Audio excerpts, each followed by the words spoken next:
I own last year's top performing funds. Unfortunately, I bought them this year. Anonymous. Welcome to Retire Mentorship, your mentor to and through retirement. I'm your host, Freeman Lindy, Certified Financial Planner. Today we examine how to be above average. By definition, most people are average. By public opinion, most people think they're above average. This holds true with investing as it does anything else. It is possible, however, to be above average. That's coming up on the Retire Mentorship podcast. First, the Retire Mentorship 2-Min Tune-In, the primary points of the podcast in 2 minutes. It is possible to get above average returns in investing. I contend that most people don't know what this means. Point number 1, many people think indexing means you get average returns. Indexing is like achieving par in golf. It is possible to beat par, but most people don't. Which leads to point number 2, the vast majority of investors and professionals underperform the market. They try and strike through trees, over water hazards, and into the wind. It only takes one 12-stroke hole to ruin your game. Number 3, people who have outperformed in the past are unlikely to do so in the future. Just because you got par on 3 holes in a row doesn't mean you will par the round. And number 4, it is possible to beat par. It starts with believing that you cannot beat par. Then, adopting pillars 6 and 7 while working pillar 1, you can systematically do better. Caveat, this is not merely a buy index funds and you're good message. There's a lot more to the story. We are not giving investment advice, but it is a perspective worth seriously considering. Let's dive in.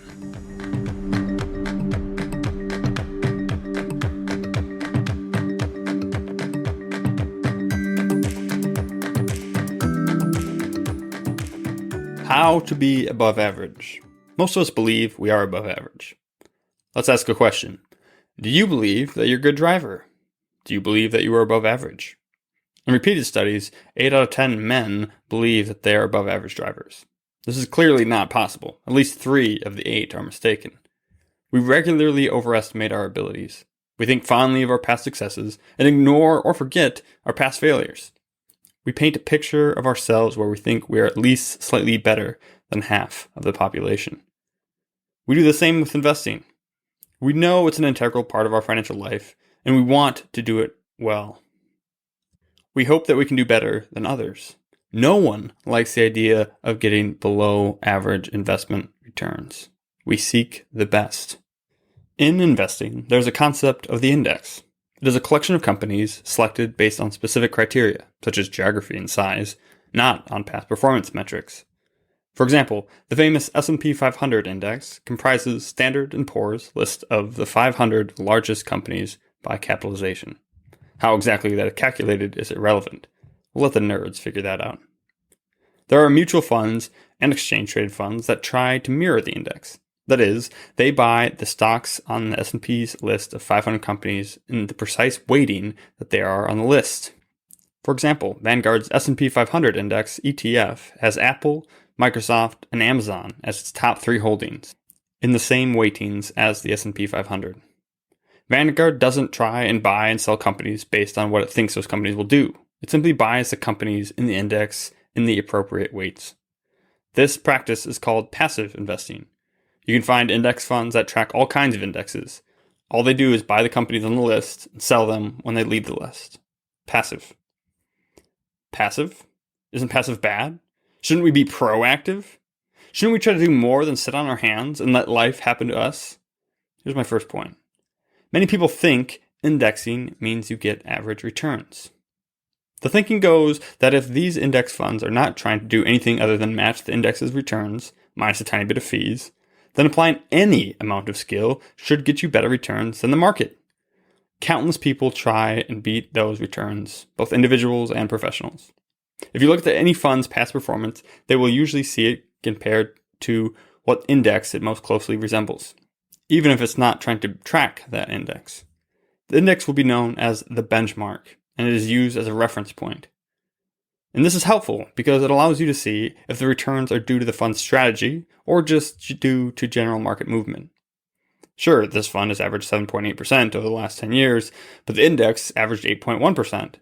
So you know that the return wasn't due to the fund, but due to the market in general. There are thousands of investment professionals and fund managers and tens of thousands of DIY investors trying to beat these benchmarks. They see the indexes as quote-unquote average, and they're trying to beat them. They are trying to be above average. I want you to think about investing as the investor golf tournament. The tournament has two parts, the working half and the retired half.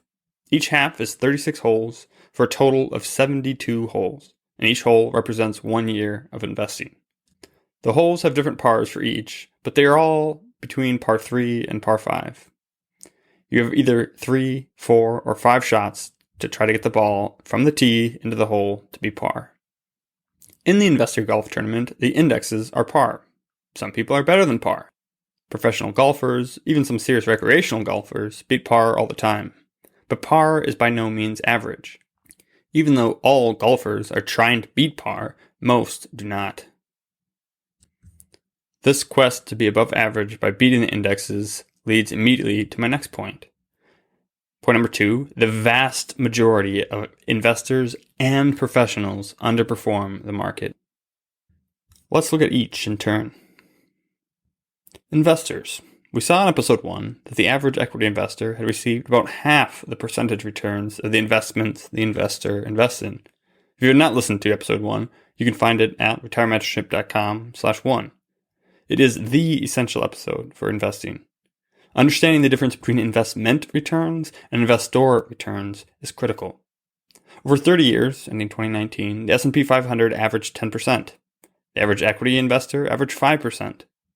Over that amount of time, the average equity investor would have turned $100,000 into $450,000.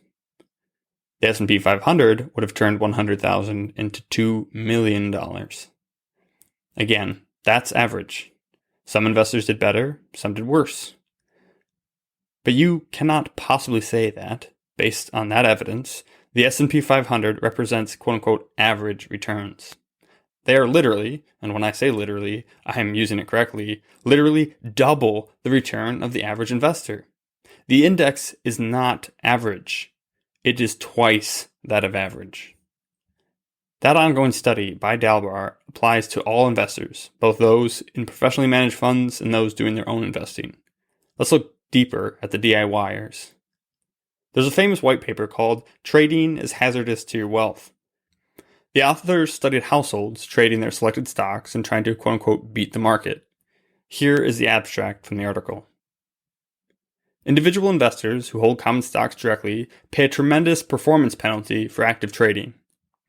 Of the 66 households with accounts at a large discount broker over a 5-year period, those that traded the most earned an annual return of 11.4%, while the market returned 17.9%. The average household earned an annual return of 16.4% and turned over 75% of its portfolio annually. Overconfidence can explain high trading levels and the resulting poor performance of individual investors. Our central message is that trading is hazardous to your wealth. The paper is a little dated now, but the truth holds today, as evidenced by Dalbar's work and others. Investors trying to buy and sell their own stocks consistently underperform the market. This effect disproportionately affects men over women in a negative way. The authors did another study entitled Boys Will Be Boys, Gender, Overconfidence, and Common Stock Investment. The abstract? Theoretical models of financial markets built on the assumption that some investors are overconfident yield one central prediction. Overconfident investors will trade too much. We test this prediction by partitioning investors on the basis of a variable that provides a natural proxy for overconfidence: gender. Psychological research has established that men are more prone to overconfidence than women. Thus, models of investor overconfidence predict that men will trade more and perform worse than women. Using account data from over 35,000 households from a large discount brokerage firm, we analyzed the common stock investments of men and women over 6 years. Consistent with the predictions of the overconfidence models, we document that men trade 45% more than women and earn an annual risk-adjusted net returns that are 1.4% less than those earned by women. These differences are more pronounced between single men and single women. Single men trade 67% more than single women and earn an annual risk-adjusted net return that are 2.3% less than those earned by women. So not only will managing your own investments average you 36% lower returns than the so-called average index, single men are likely to receive 50% lower returns due to their own overconfidence. Bro, I hope you just heard that. Let me translate quote-unquote overconfidence. The belief that you are or can be better than others. The conclusions of these studies still ring true today. That's just the actual trading performance over 5 years. Then you throw in the behavioral mistakes that are covered in episode 4, the 4 horsemen, and you'll get even lower returns over a more extended period. When comparing the average investor to indexes over long periods, the index is decidedly not average. Professionals. So what about professionals? Most investors don't buy and sell individual stocks anyways. They entrust that to mutual fund managers and their 401ks and to their investment advisors and their IRAs. Surely those professionals with that skill and expertise can beat these quote-unquote average indexes. False.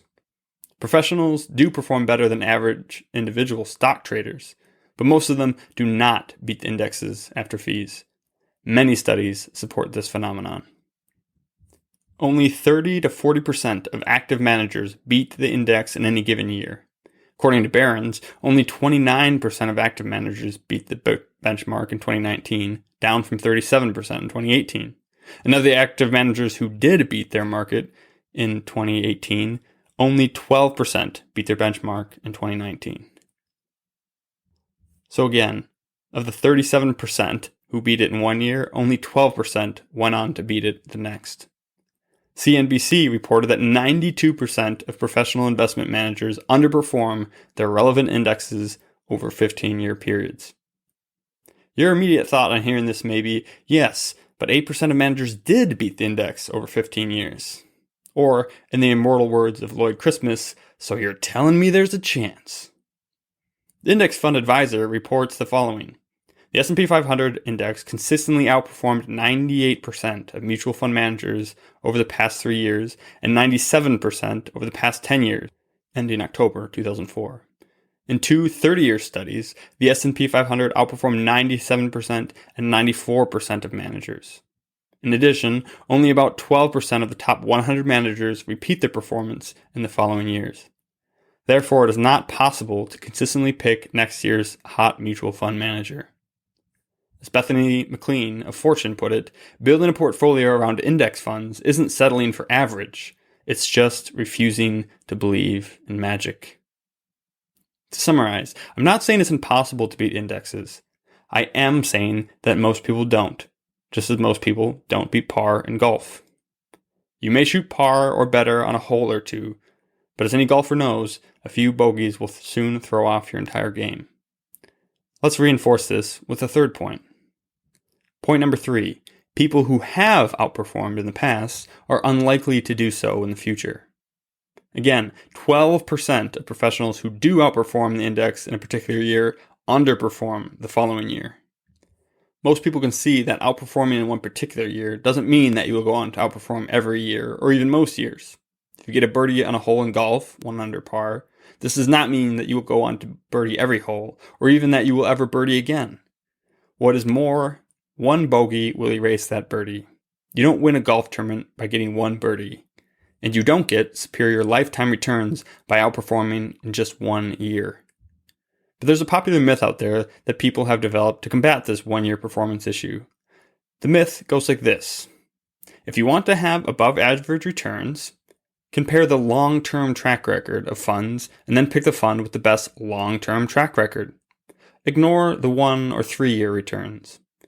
Look at the 5 or 10 year returns or the since inception returns from the day that the company started the fund.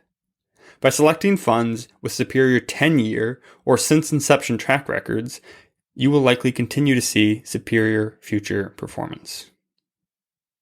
2 things right away. 1. Never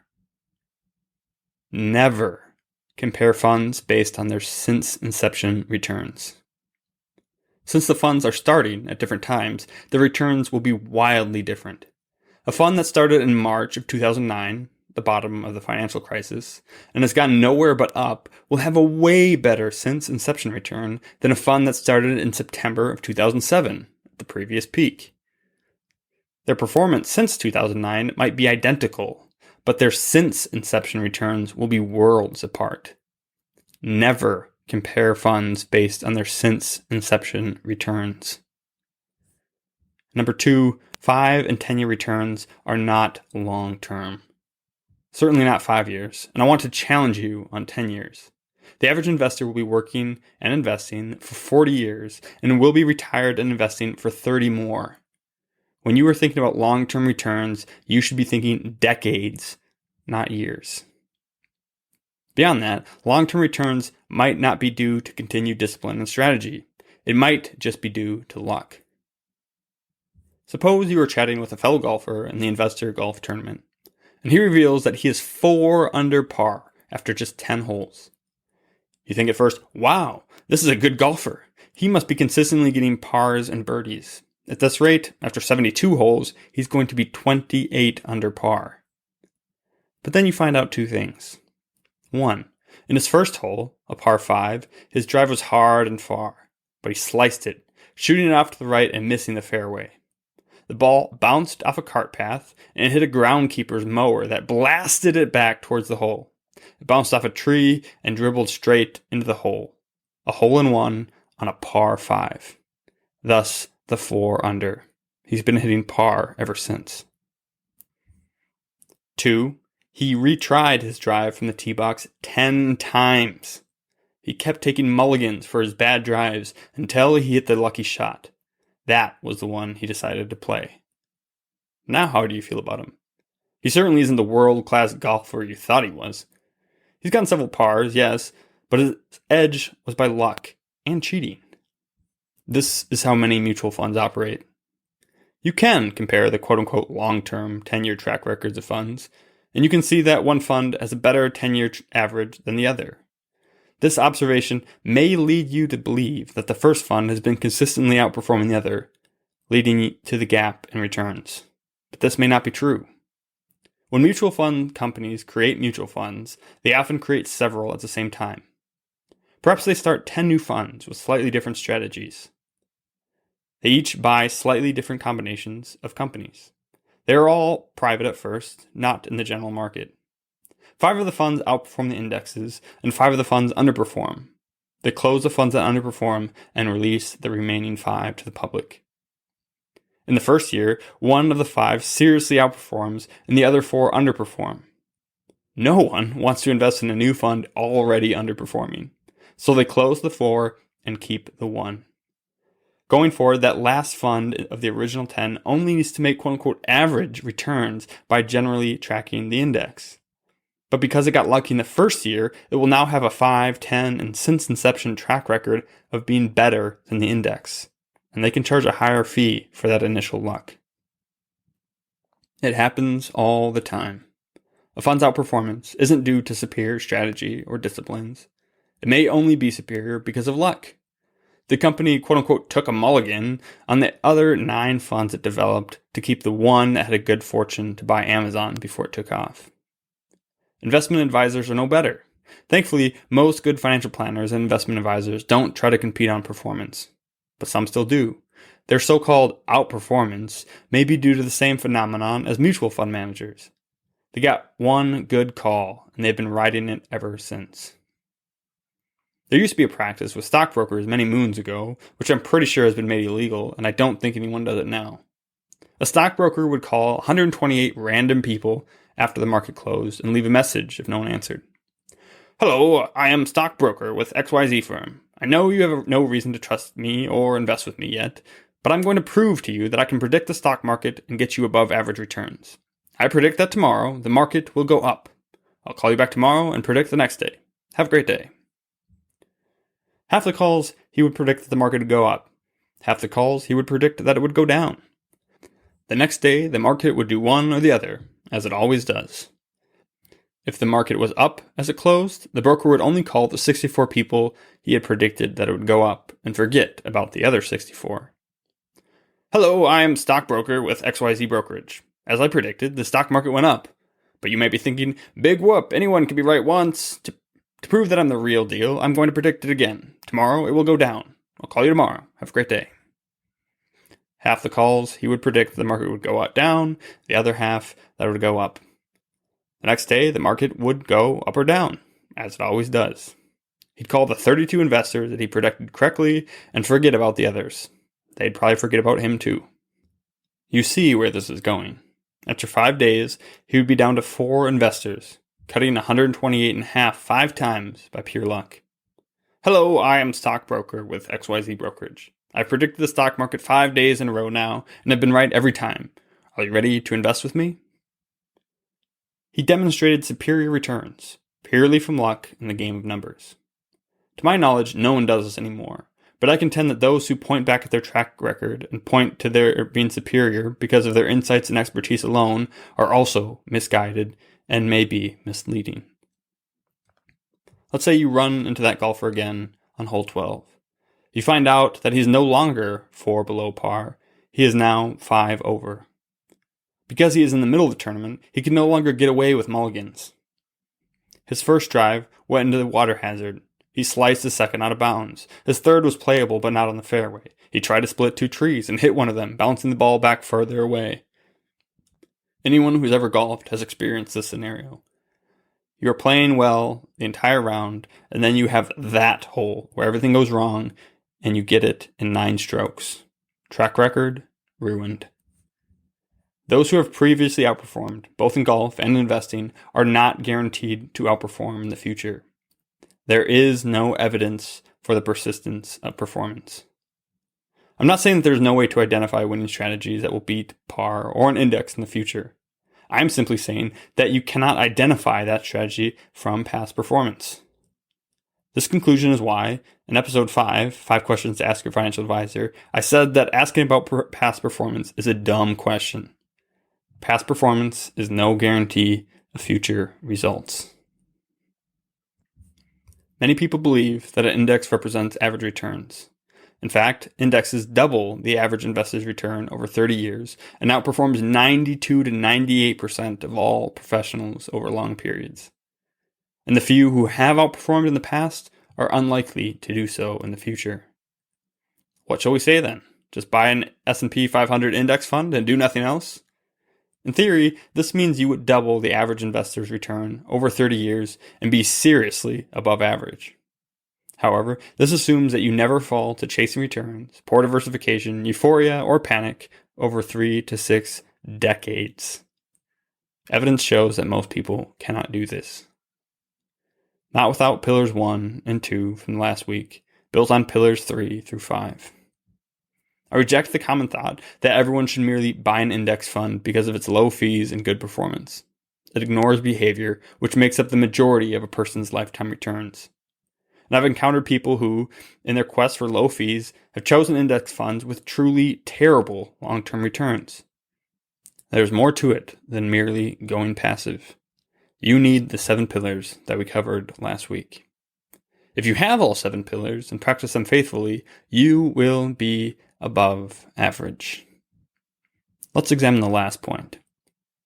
Point number 4, it is possible to beat par. I'm not a good golfer. I perform pretty poorly on the first 9 holes, par 36, and usually worse on holes 10 through 18, par 72 total. Someone in my office is a good golfer, and he heard once that I was going golfing over a weekend. On Monday he asked, "So you went golfing, how'd it go?" I said, pretty good. I got a score of 80. 80, he exclaims. That's really good. Well, yes, I admit, but I only golfed 9 holes. That's the kind of golfer I am. In investing in golf, you are not directly competing against anyone, but you can see how you line up against everyone. So let's assume that I need to play for this investor golf tournament. My whole financial life is depending on my performance in this tournament. Luckily, I don't have to win. I need to play reasonably well across 72 holes, par 288. I need to try to get under 300 strokes and no worse than 400 strokes. That's a lot of golf. Again, my lousy performance gets worse after just 9 holes. Whoopee! Only 61 more to go. If the stakes were that high, that my family's whole financial future depended on my personal performance in this epic tournament, I'd probably find a coach. Suppose I was approached by a coach who proposed the following. I can teach you how to make par. I can tell you this for sure. My strategy takes enormous discipline and patience. And I can promise that you will never get an eagle on any hole, never get 2 under par. And we can be reasonably certain that you will probably never get any birdies either, although you might. What I can tell you is that, using my plan, working with my coaching, and applying the discipline and patience, you will get at least par on every hole. I'd hire that coach. I wouldn't care about getting birdies and eagles. I wouldn't care about getting the longest drive or making the putt that was furthest from the hole. To ensure my family's financial future would be set, I would only need to get less than 300 strokes. I don't care about how many strokes I'm over or under at hole 10, 30, or 50. It only matters what my score is on hole 72. And if I can be assured that I would get par on every hole, that would result in a score of 288, less than the 300 I need, even if it meant never getting any eagles and never getting any birdies, I would take that deal in a heartbeat. If you have ever golfed and know how bad you are, I'm sure you'd take that deal too. Here's a problem. We have celebrity investors out there who do consistently beat the S&P 500 or other indexes. We hear things like, you should invest like Warren Buffett, or this is how fund manager Peter Lynch beat the market for decades and how you can too. But I'm not Warren Buffett or Peter Lynch, any more than I'm Tiger Woods or Rory McIlroy. These golfers probably would not take a guaranteed par deal. They can beat par over 72 holes, by a lot. Par doesn't interest them. Birdies and eagles do. But I'm not them, and neither are you. So invest on principles and disciplines, yes, but realize that just because some billionaire buys a bunch of Bitcoin doesn't mean you should. We set out to answer how to be above average. Here it is, concisely. If you want to be above average, this means beating the average investor. To do that, you need to do 2 things. Number 1, adopt and practice for 3 to 6 decades the 7 pillars of victory. Number 2, avoid and destroy for 3 to 6 decades the 4 horsemen. Then you will be above average. If you want to beat par, as opposed to beating average, you must first recognize that these are different things. Beating par is somewhat trickier, but it is still possible. You need 3 things to beat par over a lifetime. 1, never fall too far behind. If you score a 10 or 11 on a par 4 at any point in a golf tournament, it's pretty hard to come back from that. Again, no one should care what your score is on hole 10, as long as you aren't too far behind. It only matters what it is on hole 72. But coming back from 8 over is tough. It's also tough coming back from a huge loss that was only suffered by you and not the index, or missing out on a huge gain that the index did get. Never fall too far behind. Number 2, don't own any categories that have always underperformed.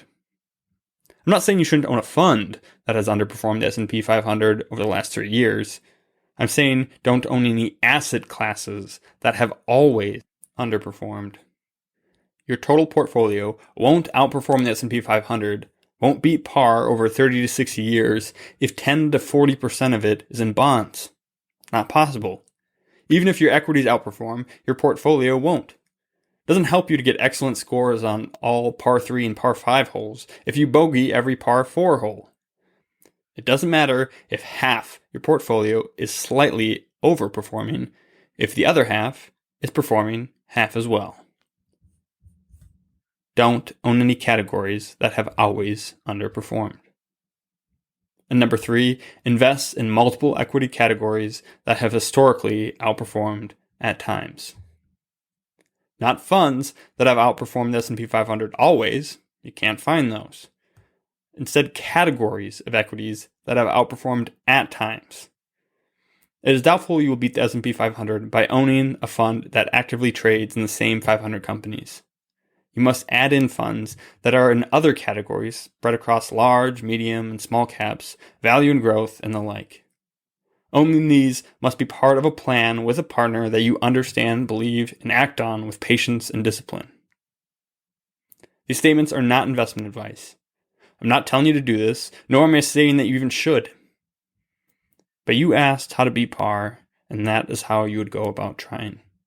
Creating a plan involving 100% equities spread across multiple categories, perfectly working with all 7 pillars for 30 to 60 years. Simple, not easy.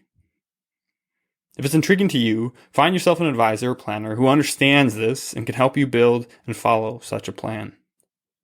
The averages say that you won't do so otherwise. You can beat average. It's even possible to beat par. First, you must understand that those are as different as investor returns and investment returns. If you have questions about this topic or any other topic, you can send an email to questions@retirementorship.com. Or you can call us at 1-855-6-MENTOR, 1-855-663-6867, and leave a voicemail. We will respond to you directly, and if we get enough of the same questions repeatedly, we'll turn it into an episode. Next week, we are going to give our answer to the question, is Dave Ramsey wrong? Subscribe to the podcast to get that when it comes out. The next week, breaking news. Journalism ain't your friend. We'll explore how consuming the news, especially financial news, is destining you for below average lifetime returns and potential financial ruin. Thanks for listening, and we'll see you next week.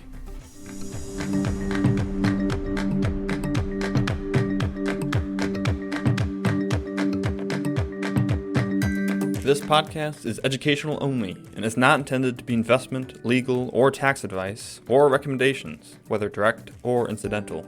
Again, this is not investment advice. Consult your financial, tax, and legal professionals for specific advice related to your specific situation.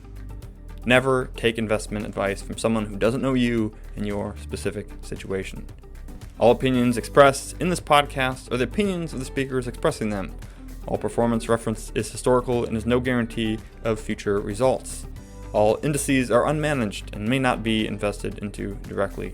Retire Mentorship is not affiliated with or controlled by any registered investment advisor, broker-dealer, or other financial services company.